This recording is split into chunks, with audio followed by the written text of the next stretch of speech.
Welcome, everybody. You're on Hot or Not, and we got a legend in the house, Mr. Tommy Chong.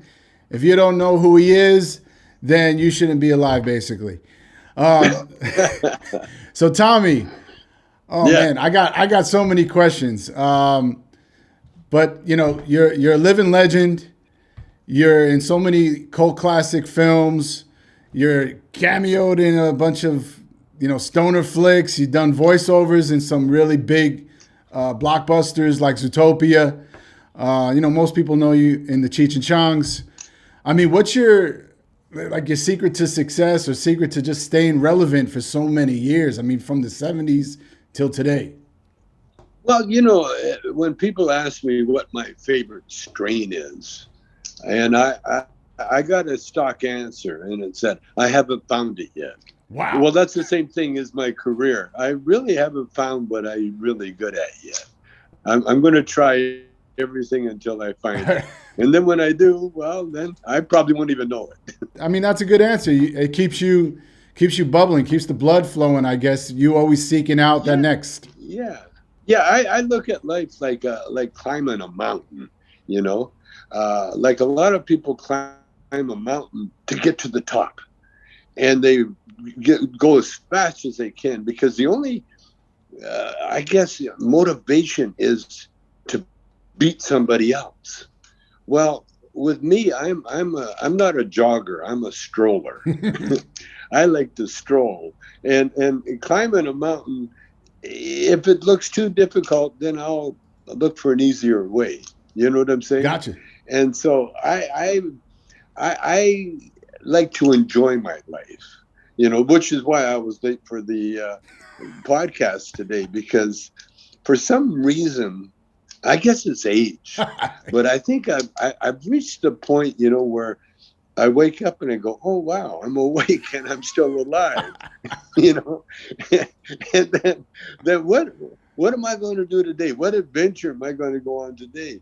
Well, then I have JP call me and tell me, well, you got a Zoom call here and another call there, and I register it, but I don't put it like I don't know it. I think it's age. Anyway, I just go about my business like I got no care in the world and no nothing to do, and then I end up missing some Zoom calls and some stuff. I don't know, man. I enjoy my own ineptness. What's the word?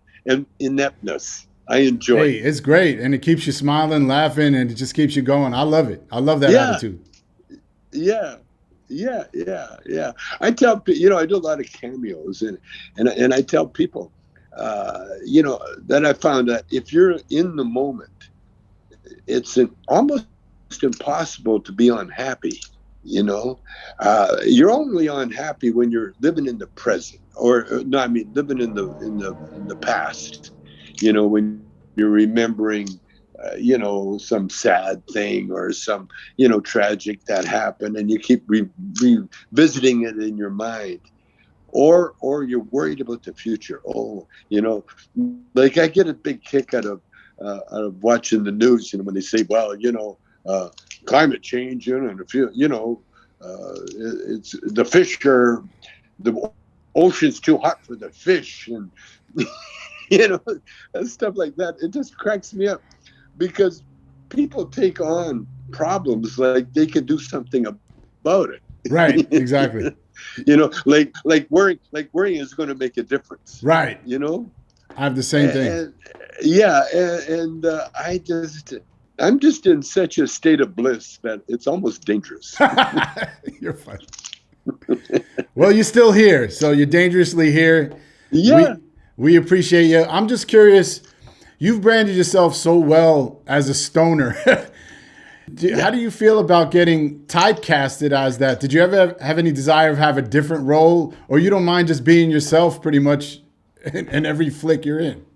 Oh no, I found that to be the easiest thing. Well, you know what I learned. I was in a band. Well, actually, I owned a bar, family owned. But I was the brains behind it. So and it was the bar was it was an after hours club, and it was given to me basically. The guy that owned the building, he had an empty steakhouse, and he says, "Would you be interested in putting a club in here, nightclub?" And I said, "Sure, absolutely." And he said, "Okay, well then I won't charge you rent till you get going, and then it won't be that much." And so I did. And so as a result, we had a home base, and it was great. But I wasn't interested in running a nightclub. I was just interested in playing music. So my brother took over, and he ran it beautifully, and and it was such a success because what we did, we had a house band, but we never had a name for the band because our goal was to provide music for the customers. Well, we got discovered by Diana Ross in Motown, and next thing you know, we're being signed by Motown, and the guy said, "What's the name of the band?" Well, we never had a name. And so being comedians, all the musicians that I've ever worked with, every musician is a comedian, by the way, because they're trained to with timing, and they love to laugh. All musicians, except the crazies, that are, they're over the hill. But so we come up with a real funny name, ridiculous. It was, I won't say the word, but it's the word that black people don't like being called the N word. Wow. And so because we had four N's, four black guys in the band and myself, Wow. we call ourselves the four N's and a C. Get out of here. Being a Chinese. Wow, you would have been canceled before you even made it out there. We put it on the marquee, and we got one customer that night, and it was a very angry black lady wrestler by the name of Lottie the Body. No way. And she sat and watched our band, and we were a good band, and so we played a tune or two, and then she yelled out, "Well, I see the ends, but where's the C?" Well, my dad, who was Chinese, took offense, and he had no idea what we were doing because he didn't look at the marquee. He was just there to help be a doorman, actually. and so Lottie grabbed my dad and body slammed him on the floor, and so then I jumped off to help my dad, and she body slammed my poor ass on the floor. Oh shoot! And so we changed the name to Four Color Guys and a Chinese Lad. Oh, and then Motown said, no, you're from Vancouver, so we're going to call you Bobby Taylor and the Vancouvers. Wow. And so next thing I know, I hadn't planned on it, but I'm in Detroit, and we recorded a song that I wrote, and it hit the hit parade. We started, touring and headlining, and then backing Diana Ross, and oh yeah, we're on our way. Wow. But then I found out we had because we're Canadian, and we did not plan to go to the States to work, and so the immigration, they got wind of us, and so they came and deported us. Self-deportation it was called, to Windsor. And so then I had to get a green card if I wanted to work in the States, which by then I thought, wow, I really like being in the States. And so I got a green card, but I got fired in the process. Wow. Because the road manager didn't know that I needed to, he had no idea what a green card was. He was just, doing his job, and if you don't show up for the gig, you're fired. Anyway, that's what started me on my career as a comedian. So my whole life has been sort of like an accident. I just went from one being fired to, one door closed, another door open. What a life, man. What a life. That's great. That's a great story. Yeah. And a lot of people don't even know that. I mean, is it true that when they had the Lion King casting, they wanted to give you one of the roles, but they gave it to Whoopi Goldberg because they couldn't find you. What's up with that? No, I turned it down. Oh, I turned it down because um, Disney was so anti-pot, and like you couldn't even get into the Disney grounds if you had like a marijuana T-shirt on or something, that kind of thing. okay. And so then I said, screw them, And anyway, Cheech and I had been we'd been broken up. And so it was no longer Cheech and Chong, and he grabbed it right away. He went for it right away, and I turned it down. So Whoopi Goldberg, they give it to Whoopi instead. Well, imagine Whoopi got a role that you should have had. That's wild. Yeah, I regret it. Thinking about it, but I don't regret my stance. Because that, my whole thing has never been about money. It's never been about money. And as a result, I've made a shitload of money. Because, it's like gambling, When you're afraid to lose, that's when you lose. True. But when you know that you can't lose, that's when you win, But you got to know when to quit. You see, that's the trouble with gambling, is that there really is no good time to quit. Right. They say it is. You quit when you're ahead, quit when you're behind, quitting period is always a good time. Generally. But it's hard to quit when you're ahead because you're ahead. Right. You're winning, and the worst thing about gambling that I found is that once you start gambling, your money does not mean anything anymore. It's just like a means to stay in the game. Right.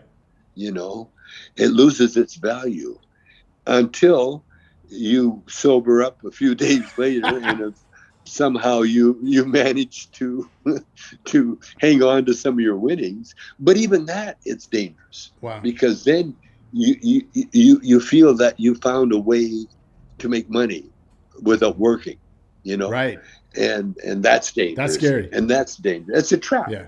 It's a trap. So I've gambled, but I don't gamble now, and I never will. And people ask me why. I tell them the same reason I don't ride a Harley. I'm too old and too rich. You're funny. So what happened in the 90s? You died, apparently. What happened? Like, how did you get back to life? Well, it was that old internet, I guess it was Facebook too. Facebook and I don't get along. They banned the Cheech and Chong site, Really? which I wasn't even dealing with it. But we had the Chambers brothers. They were doing our Cheech and Chong site, and we had millions of viewers and followers. And then all of a sudden, I think because of Trump, they had to make a stand, and so they got rid of guys like me, the potheads and that, and so they could kind of make an attempt at policing their outlets. But again, you see, that's money, because they went for the money, they went for the Trump, they went for the big bucks, and in the end, they're going to lose. Right. In the end, something's going to come along and make Facebook a thing of the past. Make Facebook something like Kodak film. Right. Yeah. Right. That happens all the time. No, life really is a big test. It's one big test, and the only thing you really want to worry about is your reputation. And that's what people really do. They protect that as much as they can, because that's really all you got, Right. And that's why if you're doing anything wrong, you may not go to court, you may not go to jail, you may walk around free, but your reputation will follow you everywhere you go. And eventually, you pay the price, you pay the piper. Right. So that's the way I've always been. I don't worry about the money. The money will come, or it won't. Right. In fact, I've got a thing where I like to give money. Like I I tip very, very, very nicely. I love to see the smiles on people's face, Right. you know, and nothing nicer than, you're working, parking cars, or you're doing some kind of, you know, terrible job, that's horrible. And someone gives you a nice big chunk of money. That brings a lot of joy to people's It face, does. You can change their life for Uh, even a minute, yeah. a day. Being Yeah, generous is great. yeah. The same as the homeless. Even my son, he's sort of down on him, because he had to deal with them in Venice. But I look at homeless as being myself, but for the grace of God, there go I. Right. And who knows? In this lifetime, I might be homeless. You never know, Never and know. it's not so bad. It's like when I went to jail, people at first, I tried my best to stay out of jail, Right. and I did things that, I even tried to do an anti-pot commercial for them, You but it came tried. out so pro pot that it came out so pro pot that my lawyer said, no, no, no, we're not going to show Wow. this. What were you like? Don't do this. It's great, but don't ever do it. I kind of forget what it was, but it was some. It looked like a parody, and it was. It really was. Yeah, you were the Oh, poster when I went, child for pot. How the hell can you do that? well, when I went to, before the judge. Now the judge was expecting me to be defiant, and screw them, but I was the opposite. And I said, "Sir, I realized what I did was wrong, and I apologize. And if you give me a chance, right now I'm working with kids. Oh, I was, and I'm teaching them salsa. That's Oh, what I told shit. them, because it's true. Because I think salsa should be taught in classrooms. when I think about it, I crack up. Because the judge is, he's getting ready for this big anti-government rant, and I'm up there saying, I think we should teach everybody salsa. The hell with the Pledge of Allegiance. We need salsa in every class. Yes, yes. Well, because what I did, I mixed salsa with tango. And see, I'm a tanguero. I love tango, and what I love about it is the whole, what's it called, the way you do it. The system, the way here's the way it works. I'll think of the word, but the women sit on one side of the room, and the men kind of on the other. And the women sit down, and the men walk around. And so when a man wants to dance tango with a woman, he'll walk over and look at her, give her eye contact. And if she wants to dance with him, she will look back and say yes with her eyes. Mm. Just give it a nudge. If she doesn't want to dance with him, then she just looks away and becomes distracted. Therefore, nobody gets embarrassed. You don't get turned down and, embarrassed. If a girl doesn't want to dance for whatever reason, she just looks away. And then when you get a girl to dance, you take her to the floor, and there's a ritual. It's usually 3 dances, but after each dance, you have to ask, would you like to do this again? And then if she wants to, she says, fine. If she doesn't, then you escort her back to her table. And it's so, and the men have to be dressed nice, not crazy nice, but neat, clean, smell good. You got to look like a man, Not like like a like peacock. you want to be. Yeah, you want You- to look like a man that wants to be around a woman. Gotcha. And the women, they're beautiful. They're got their gorgeous, sexy dress on, and they're smelling great. Their hair is beautiful. They're beautiful. They're there to enjoy a man's company, and sometimes, and the rule is you dance 3 dances, and then you escort her back to their table. because 3 dances is enough, and and so I wanted to integrate that into, and I did. When I was teaching these kids, I taught them salsa, but I taught them that same ritual, and it was so much fun watching these little, like, it was mostly ghetto kids, and little ghetto kids, and big guys too, how it's high school, grade school is, you got 6-footers in there, 12 years old, and so I had them, the ladies sit down, and the guys stand up and they'd walk over and they would make eye contact. And it was so beautiful because kids love to act. They love to play act, and you give them this thing to do and they will do it. And then I've talked to kids that, this was, '03, and I've talked to kids since then, or people since then, and I put them on the road to salsa and dance, so I tried that, tried to explain that to the judge, and the judge, I think what he did, he could have given me a couple of years, but instead he gave me 9 months. Wow. That was his thing. The prosecution wanted more, but I think the judge kind of looked at me, I probably made enough sense that he got the idea that I'm not a radical by any means, right. And I'm not, and I think that really helped the cause, because when you get militant, then you become an enemy, Right.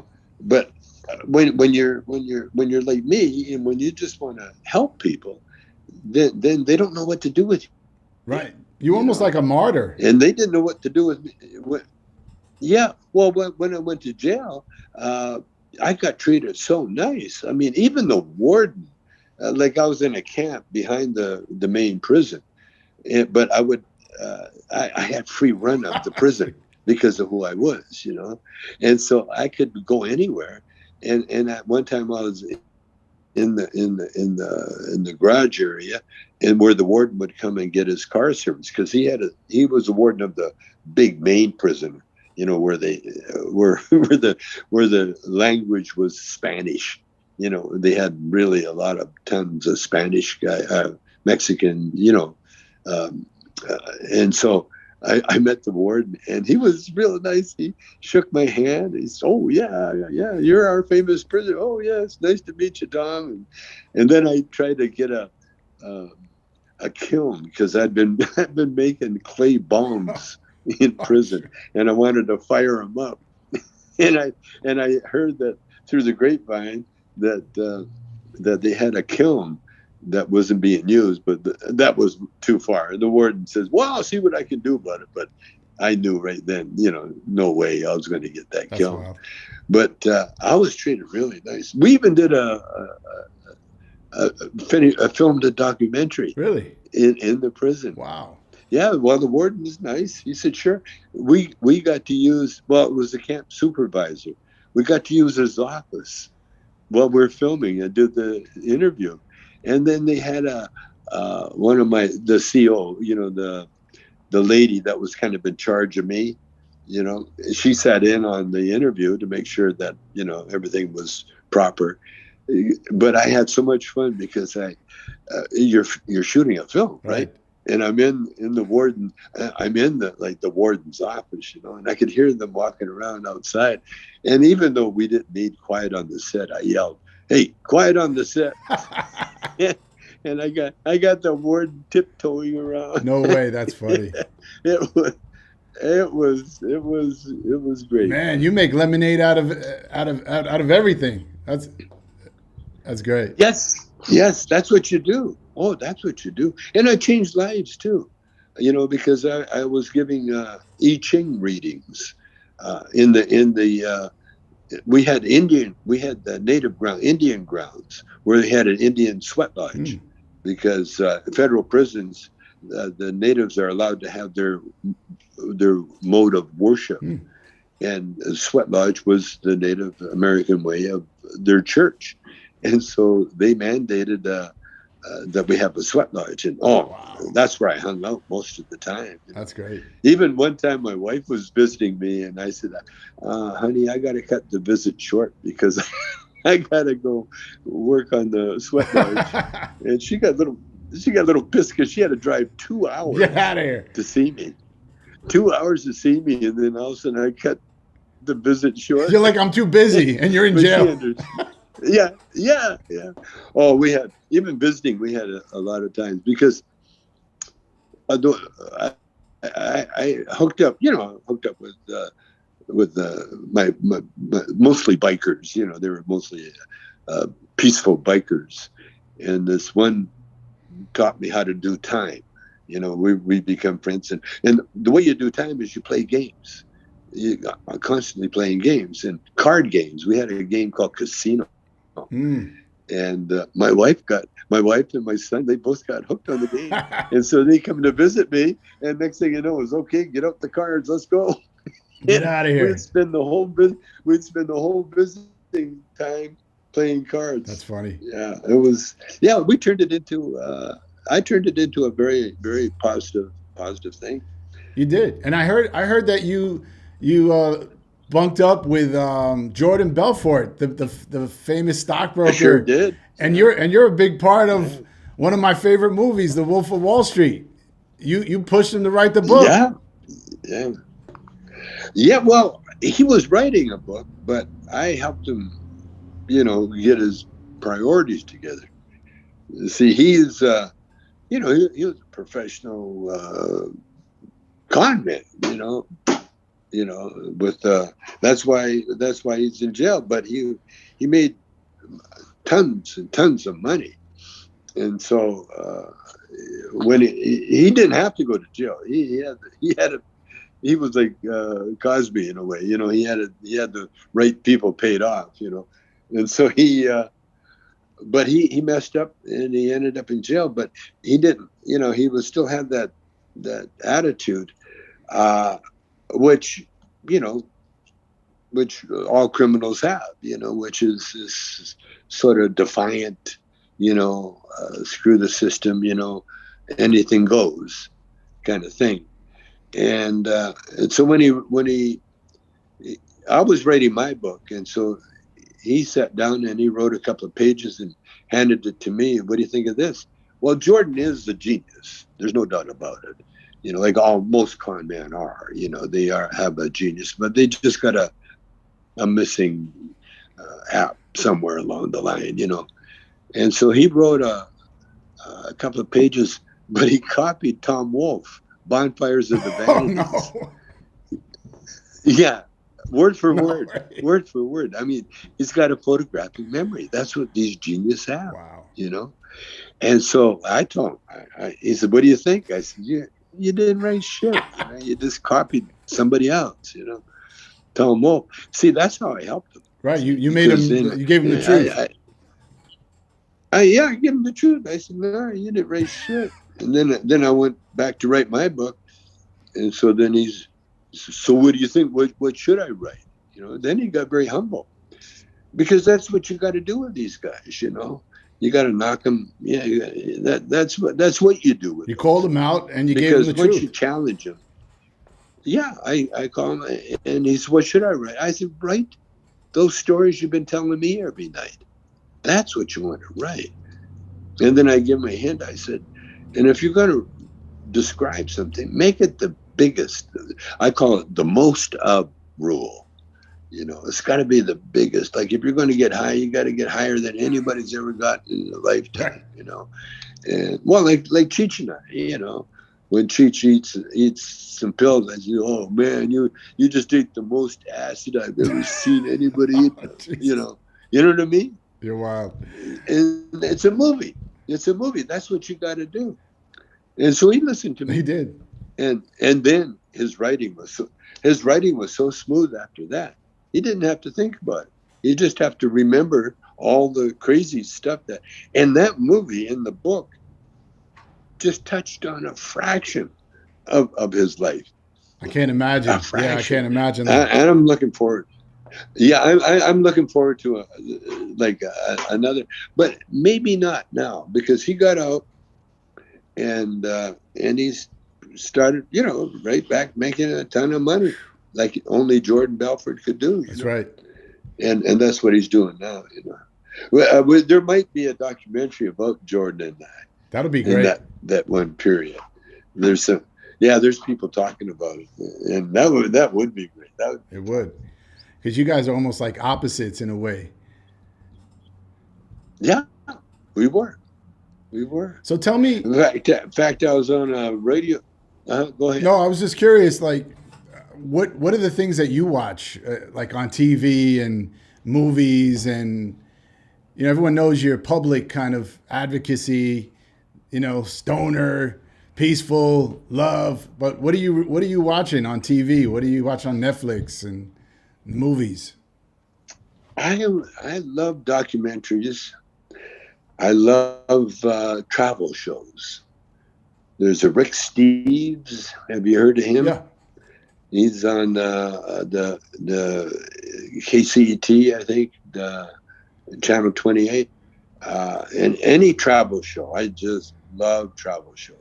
And then I love watching old war, especially like the old newsreels of the war, of the Second World War, the First World War. I got a channel now that shows all that, and I'm addicted to it. I think that in my other life, I think it had something to do with the wars, because I'm just drawn to, just like before I went to prison, I started watching Shawshank Redemption. Oh no! Almost every night. It was on. It was on. And I was watching that almost every night.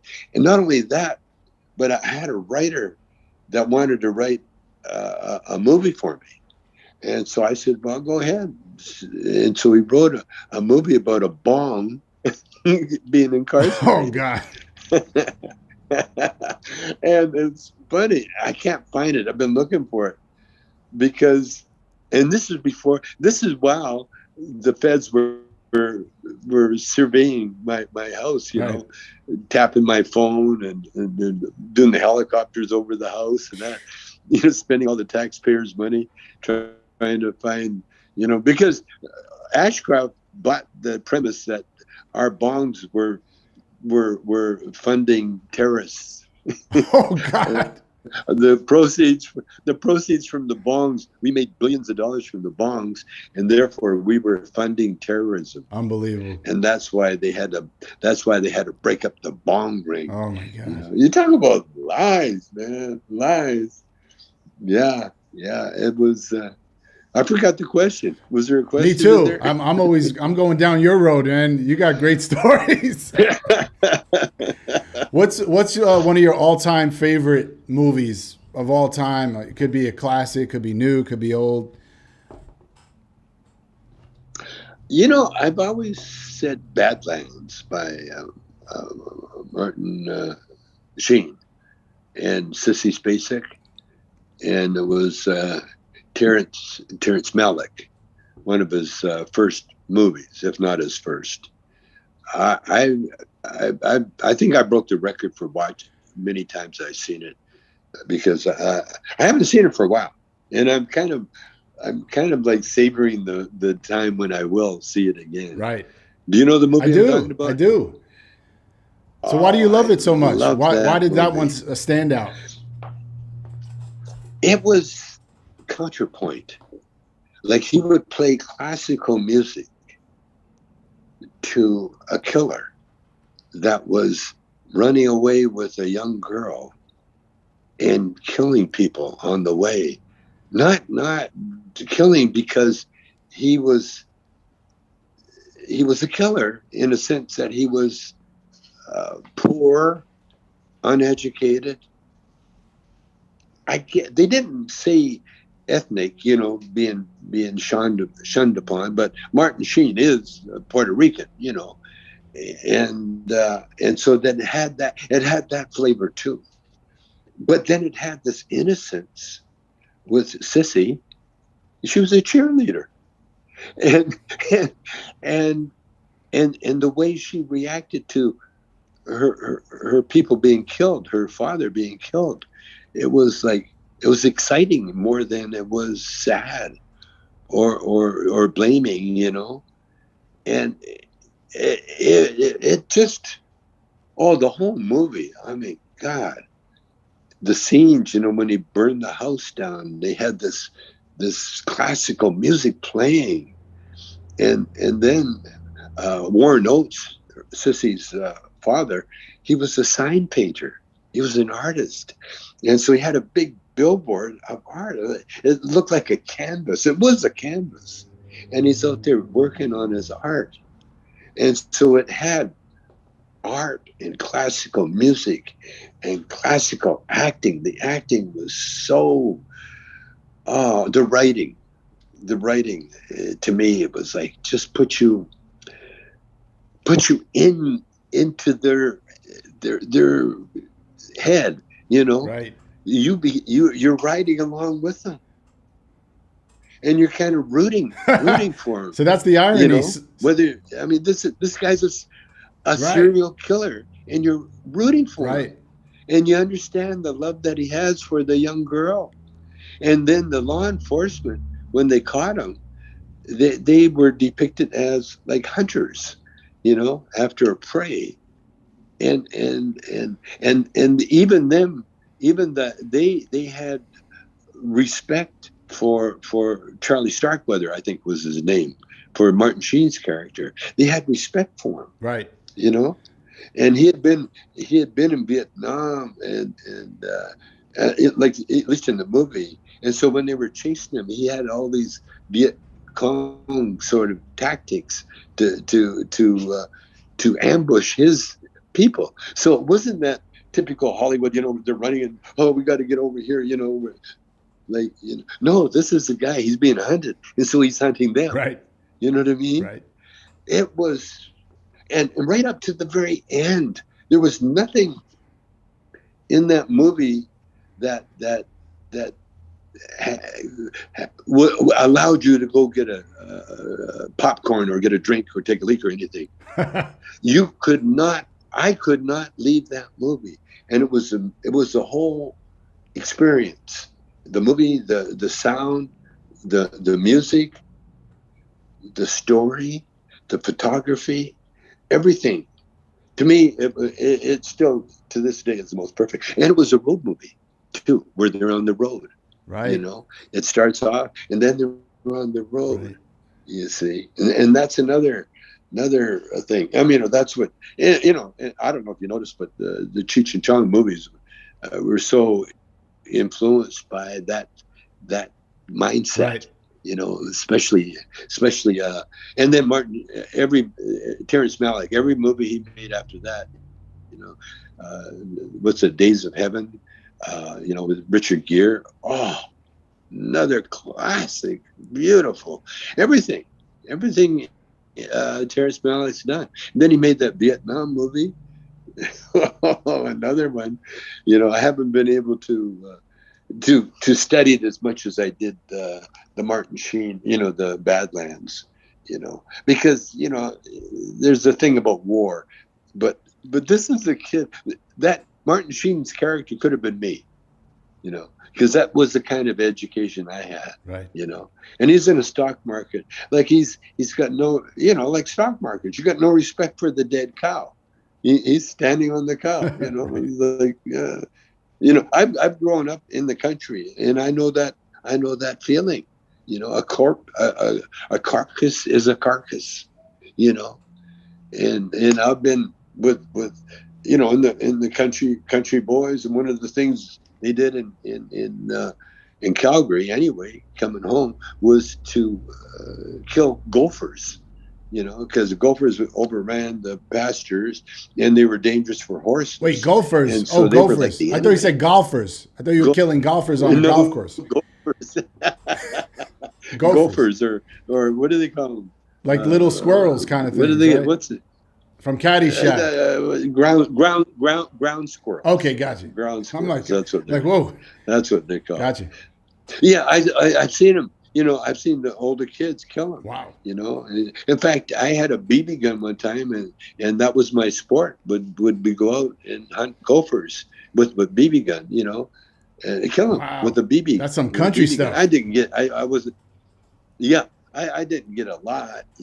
And the thing is, with country, you have to find ways to spend the days.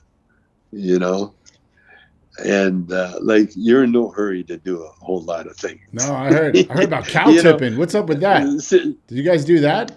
yeah, yeah. No, I never did that. No, But I heard. but yeah, I understand. Yeah, they fall asleep standing up, and then you tip them over.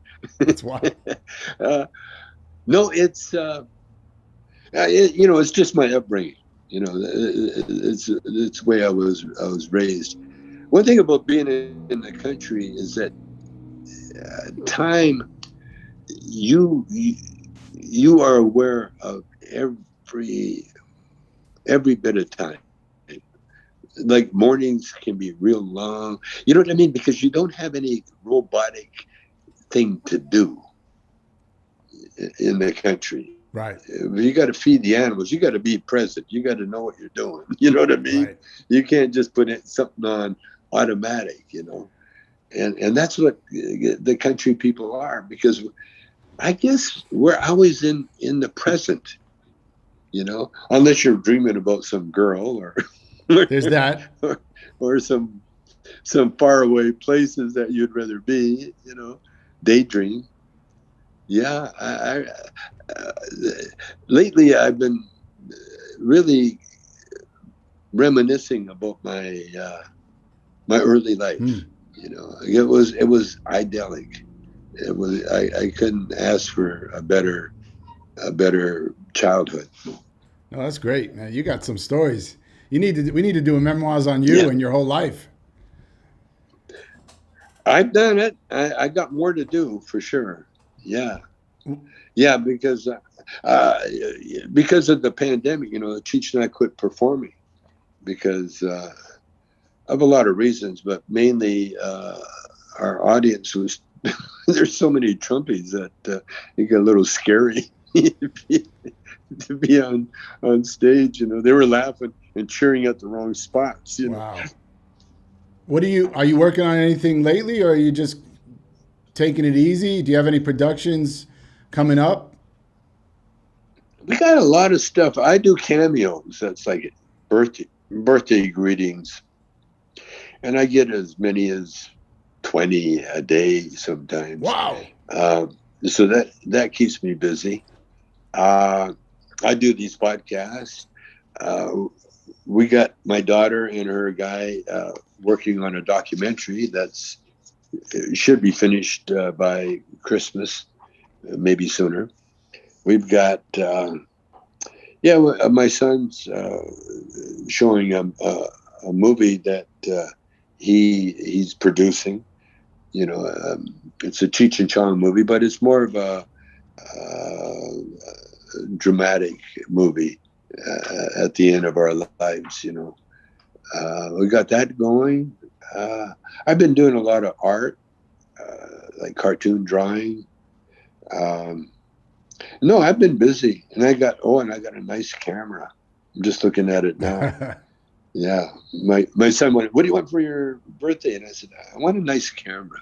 So he got me this Canon that's beautiful. But everybody else has used it except me.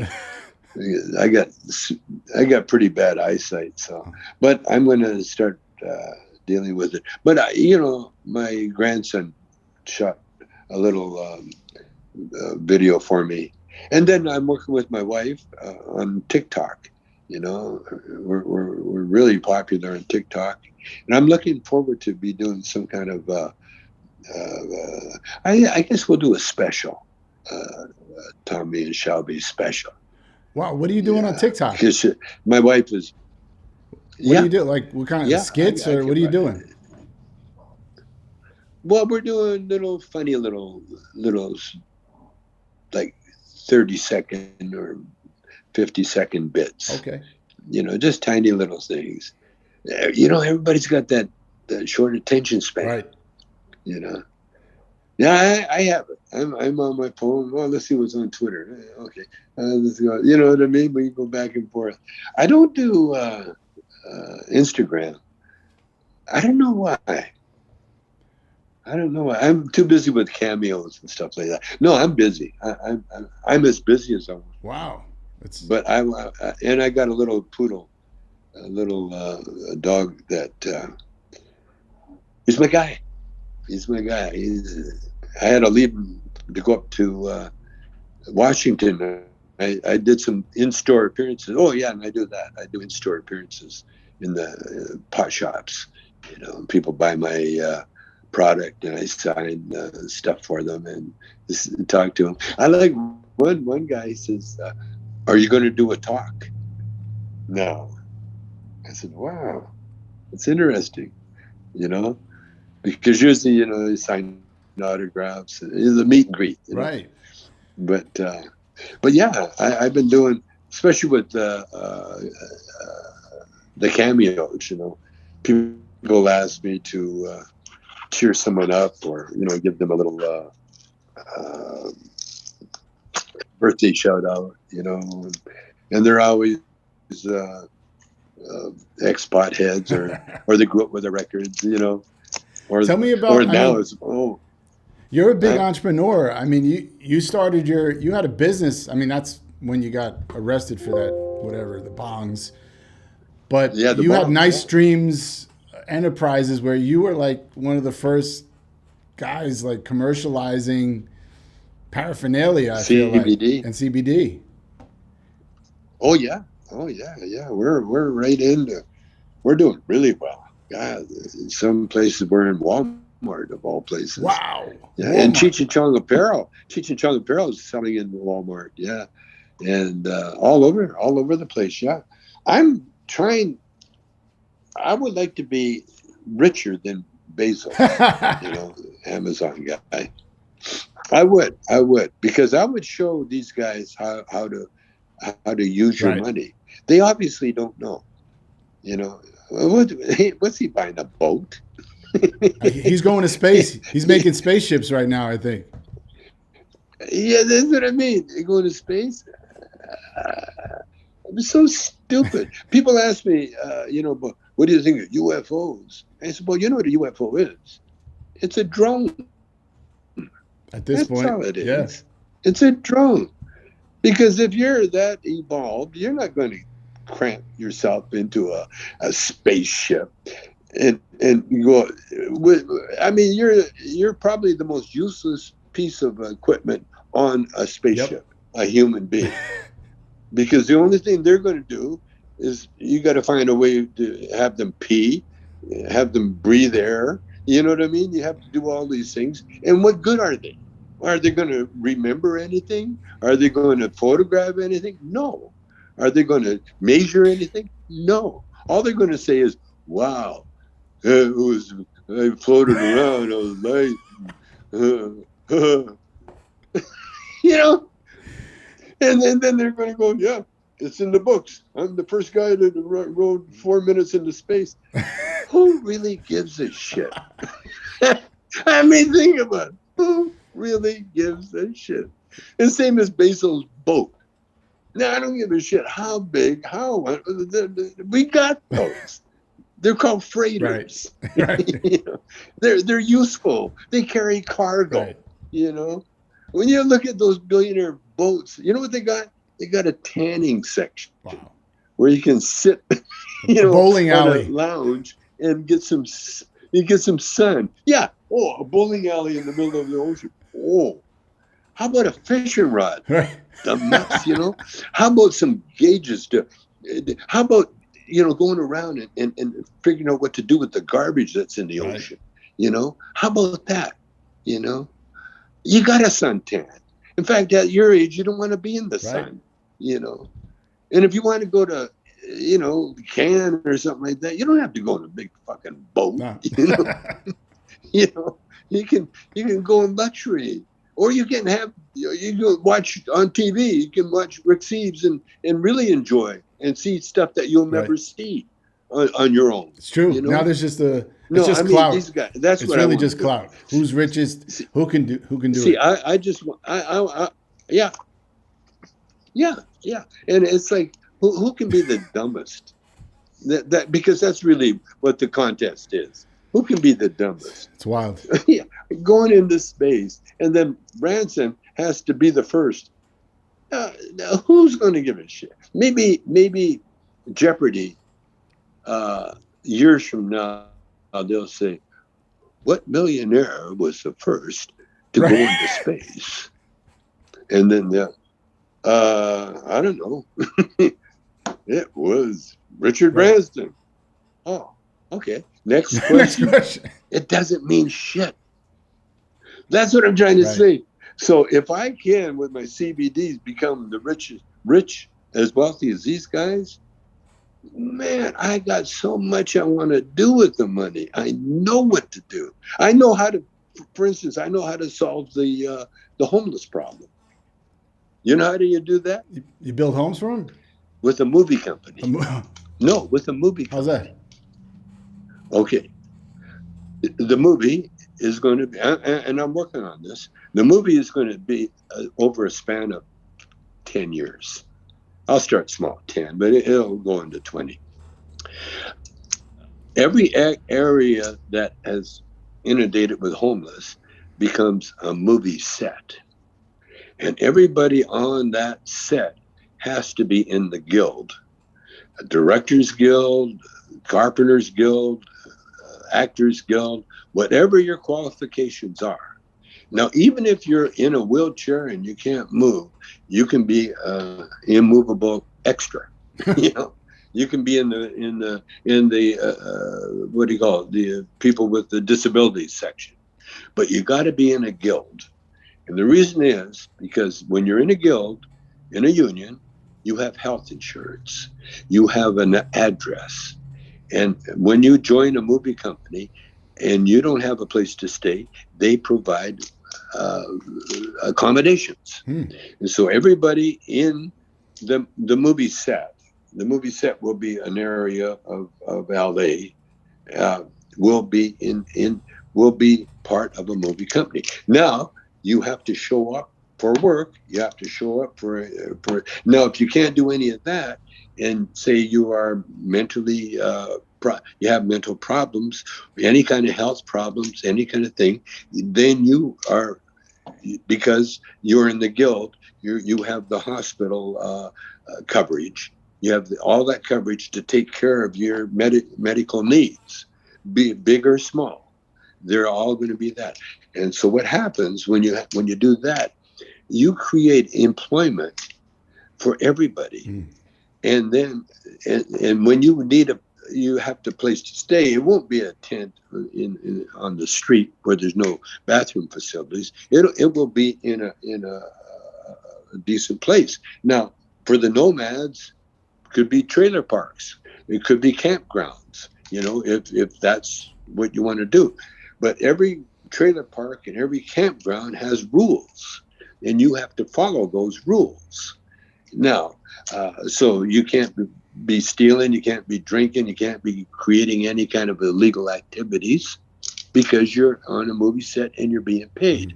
Now, if this doesn't appeal to you, and for some reason, you want to rebel against it, then we they do have prisons for people that break the law, because what you're doing, you're creating a law of a code of conduct, much like the military. Now, when you have a movie set, you have security. There is a security unit. That's their job, is to be security, make sure people don't break laws, don't steal, they don't create trouble, they don't do anything. And that's what every movie company, every movie studio in Hollywood has security. And they have legal. They have a legal section, so that you have to do everything legally. You know, if you're here illegally, then you will. If you you know you can apply for, especially if you got a job. If you're in a movie company, they will take care of your legal status, and so that's what I plan to do with the movie, because we don't have a movie industry now. There's no such thing. Everything is going to TV or streaming and stuff like that, and series and everything else. And it's okay, but it's not very comforting for longevity. Because one thing about a movie company, well, like MGM used to be, they had from cradle to grave. They took care of all the actors in that. And like the Mickey Rooney's, Elizabeth Taylor's, and that they went through that school. And then the best. That's how directors are picked. You get your creative people out of the civilization, and it creates order on the planet. Now you're making movies, and all movies, there's exceptions. There's horror movies, but even then, you got to have a code of conduct in order to have a civilization that functions. Like the Native Americans before Columbus and before the white man came, they had that order. Now they still had wars, they still fought, but even in the wars, they had a code of conduct. There were certain things that you could do and certain things you could not do. Even in combat, and yeah, they tortured people. Yeah, like. And it's tit for tat sort of thing. But there was also, they had a peaceful arm, and they had people that took care of the food, took care of the travel. I mean, and that's what was lacking. And when the white man came and broke up, see, the white man brought order according to their rules, and the natives, they had to assimilate like we all have to do. You had to put on pants. Pants. You couldn't walk around with your jock strap. You know what I mean. And so the movie angle is so good, because back in the day, that's really what came to the West. It was the movies, the good guy, the bad guy. The bad guy, he's mean. He shoots people in the back. He steals. He robs. He rapes. He does all that. That's bad. The good guy, the marshal, he comes on. Yeah, sure, they had racism there. But that was the order of the day back then. Now, this is modern days. This is modern times now. And the other thing that I would point out, and I don't know how you do it, but it can be done. And what it is stopping the violence around the world. The violence around the world is a normal order of things. We live in a physical universe, and when you look up in the sky and you see stars twinkling, that twinkling is huge explosions that are so huge that we see them from Earth, even though they're 50 million light years away. Pretty amazing. You're seeing violence. And that's why you see violence on Earth when you least expect it. The one phrase that cracks me up that people talk about, they say, I don't want this to happen to anybody ever again. I love that when they say that, a mass shooting, whatever, some, tragedy. And they say, I don't want anybody to go through. Come on, this is a physical universe. Right. If there was peace on Earth all over the world, it wouldn't be a month before there would be a violence. True. That's the nature of True. humans, because we're in a physical universe that creates violence. That's what violence is all about. It's inevitable, You know, it's it's unfortunately. inevitable. But what you do, it's like sailing. You know, like you need water, lots of water to sail. You know, now if you don't want to be rocking that, you can put the sailboat on dry land, and you're not going to go anywhere. You know, you're, you're just going to be stuck in that one spot. Well, that's the same thing as life. You know, you're on it's moving. Everything is moving. We're traveling through space now at the speed of 1,036 miles an hour. We're moving right now. And they've been doing studies to see if you can feel the movement of the planet going through it. No, you can't, because of the nature of this planet itself. But this is a spaceship that we're on, you know, and we're only on here for a while, a temporary trip, all of us, you know. And so what we have to do is learn. And you don't learn by winning. You learn by losing. True. You know, when you win, all you do is celebrate, hey, kiss, and spray champagne around, you know, then drink it.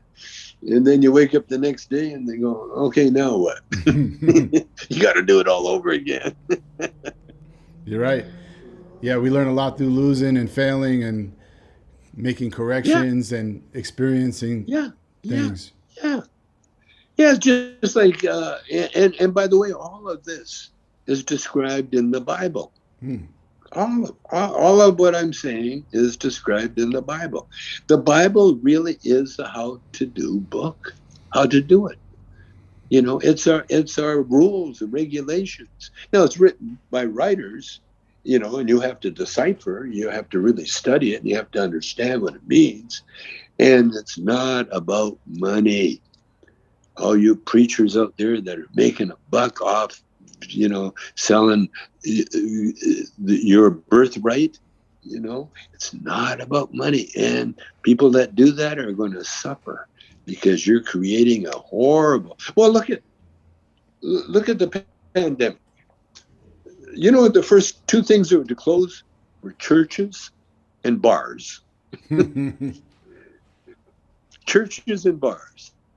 You could not congregate in a church or a bar. And you know what was considered essential? Marijuana, cannabis. Think about that one. That's wild. Because we don't have to congregate to smoke our pot. It's We true. can do that alone. Or we can hand it to a friend that's 5 feet away. No problem. Wow. Or we can just keep our own joint and smoke it like Snoop Dogg does. You know, when Snoop Dogg gets a joint, that's his. He smokes it all by himself. Have you met him, Snoop Dogg? Oh yeah, yeah. We're buds. I was in a movie called Car Wash. Right. I feel like he carried the torch a little Now, bit for you, Cheech and Chong.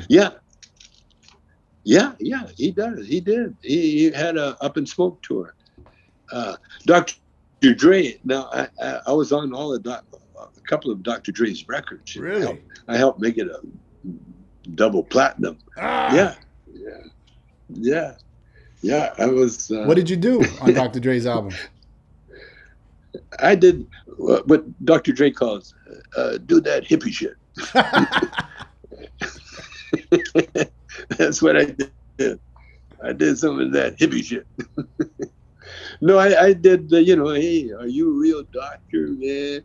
Just put my voice on it. And I've been, and we're, that the Earth really, I had not an argument, but a discussion with my son about it, because he's very young.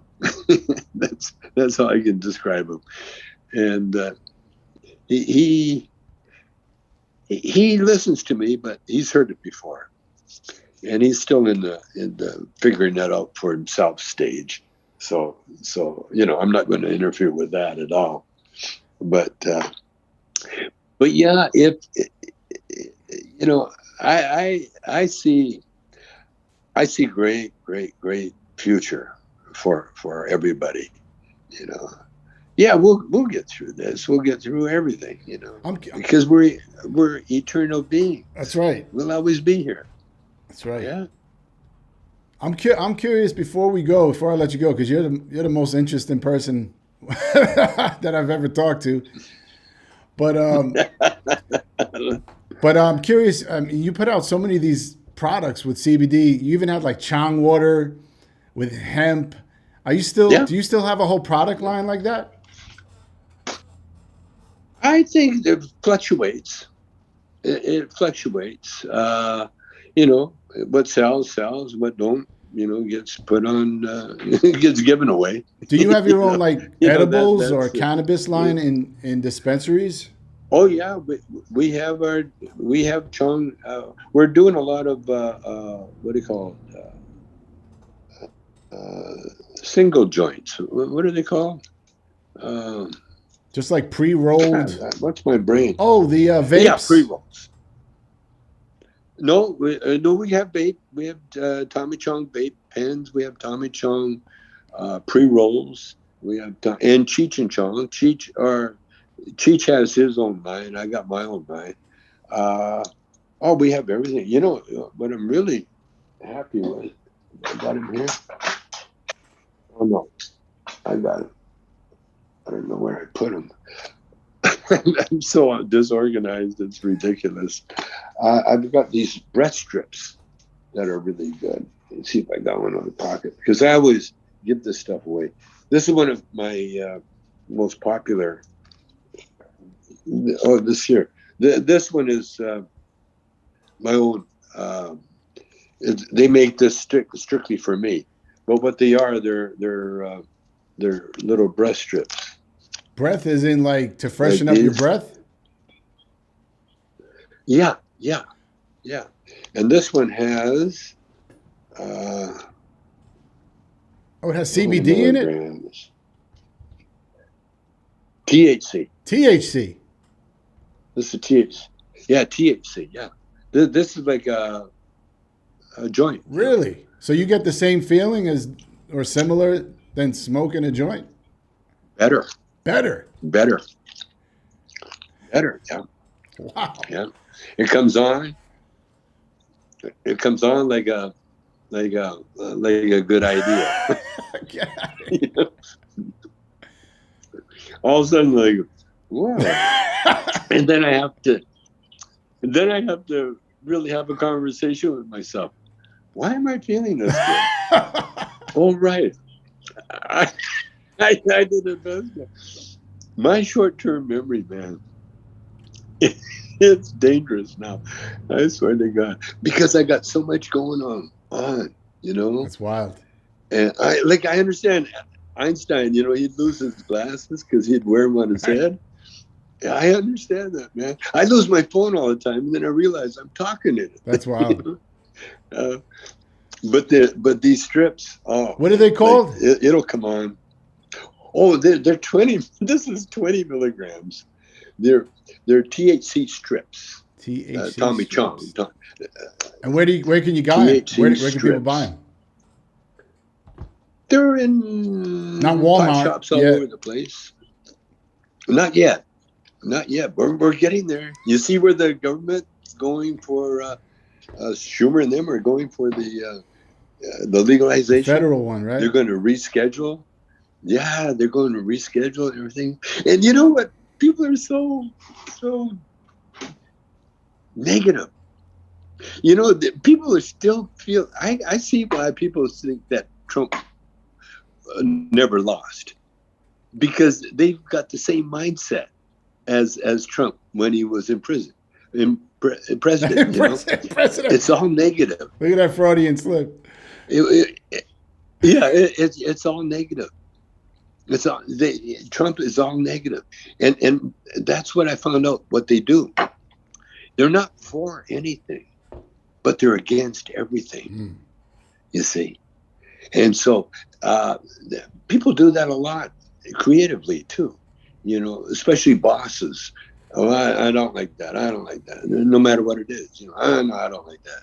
I don't like that. You give me something else. Give me something else. And then you give them everything, and then you give them the original. Oh no, I like that. No, that now you're talking. You see, it's just it's like a habit, like scratching your balls. You get a habit, Right. and you just do it automatically, Right. and that's what these people do. But it's going to be legal, and I love it, and I kind of understand Joe Manchin by not wanting to do the filibuster. It's too easy. What they're doing, they're torturing the shit out of the Republicans. They're making them say, "No, I'm against it." They're against everything because Trump is against everything. You know, and they're so far up Trump's butt, that they can't see daylight. And so, and so rather than get pissed off at Manchin, enjoy because what he's doing, he keeps pushing them, pushing them, pushing them. Now, come on, Republicans, see get rid of Trump, get that Trump if you can, but it's an ignorant pill that they swallowed because that's where they are now. That like all those guys, like Mitch McConnell and McCarthy, all those guys, they know better. They know what's going on, but they're like that thief that's caught with their hand in the till. Now they don't know what to do, who to blame it on. Oh, that sleepy Joe Biden. They're screwed right now. They're screwed, and they're on like investigating the insurrection. You can't be any more guilty than everybody there. They were taking selfies of themselves that the government now has a hold of. They got people literally attacking law enforcement to change the government. That's treason. That is punishable by a lot of years in jail. Mm-hmm. And that's what's going to happen. Yeah. But not until we have elections, not until we vote every one of those Republicans out, out into civilization, Wow. into the civil world, and then you talk about defunding the police. No, you don't have to defund anybody. All you have to do is they've got jails already. I was in one of them. In fact, it was closed down for some reason. I'll have to do some research, but they've got prisons ready to take all those people, and it doesn't matter how many they are. We can do it. Wow. Because we'll change the pot laws. And see, that was the only. You talk about the longest war. It's not Afghanistan. It's a war on drugs. And you know why it's not legal now? Countries are still getting paid automatically every year. They get millions of dollars to eradicate pot, and you can't eradicate it. Yeah, you can eradicate it in one country, but then another country is legal, like America. And now it's legal everywhere. And the ones where it's illegal, look at them. They're the ones that are suffering the worst pandemic. Uh, and that's another thing. Nature kind of went on our side.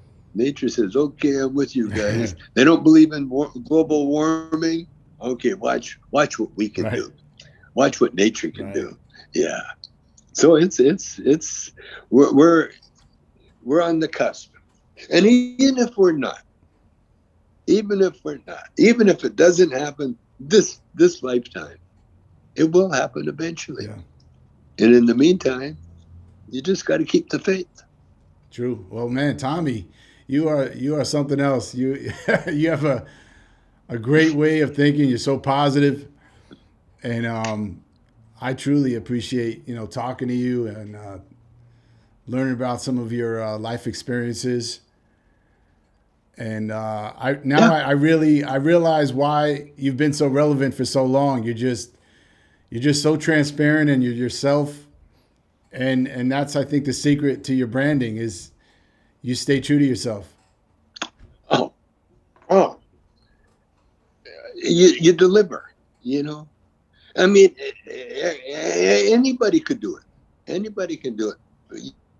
You have to. It's biblical. When I think about it, the Bible says that don't come to the altar if you have some problem with your brother. Take care of that problem first and then come to the altar. Okay? Well, your brother can be a ton of things. It could be a secret desire that you have, or a secret fear, or some phobia that's stopping you from evolving.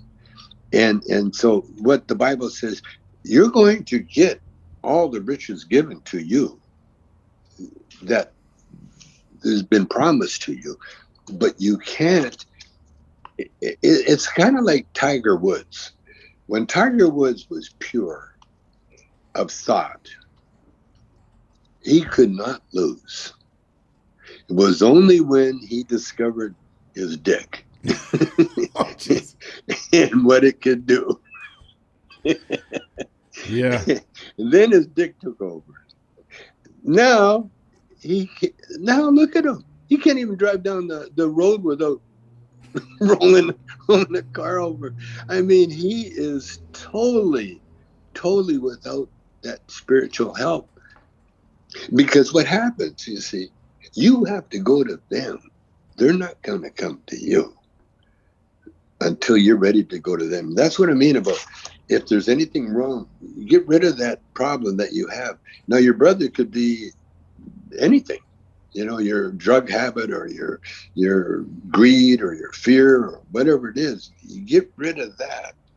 And then when you come, and then the riches of this planet, this earth, is yours. It's yours. Tiger proved it to us. He was the little black kid, man. Little black kid came in and just astounded the golf world. Why? Because he was pure. He was pure. The minute he got soiled, see, you're your own worst enemy. And that's what happens with everybody. That's why if you got anything, if you got greed, if you're worried about anything, greed about your rent, about anything, you see, if you're pure, if your thoughts are pure, then what happens? This force, this life force that controls everything on the planet, everything in the universe, and not only this universe, but every universe is imaginable, which is endless. Then once you become one with that universe, the riches come like you can't keep up with them. Right. Like me.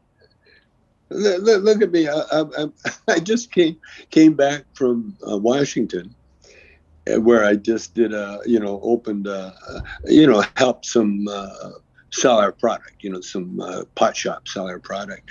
Now we're getting on a plane, and we just got carry-on luggage. My carry-on luggage is full of pot.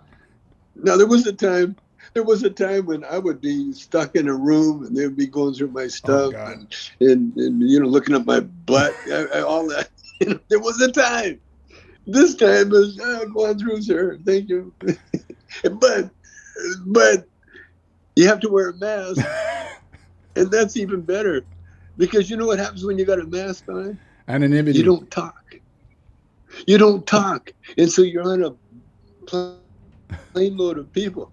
Cheech used to get really pissed off because we'd be riding somewhere and we'd get on a plane and the people in front of it inevitably would be having the loudest conversation ever. And it would bug the shit out of Cheech to the point where he'd really tell, hey, shut up. Well, the mask, you can't talk, man. And you have to listen. You know, everybody has to listen. Oh, man. If you've got the right mindset, man, right now we're going through one of the best periods of our lives. It can be. Well, you got a great outlook on life. I mean, this has been a real fun conversation, and I know a lot of our audience is going to love it. I think this could be. Now you're fully one with the universe.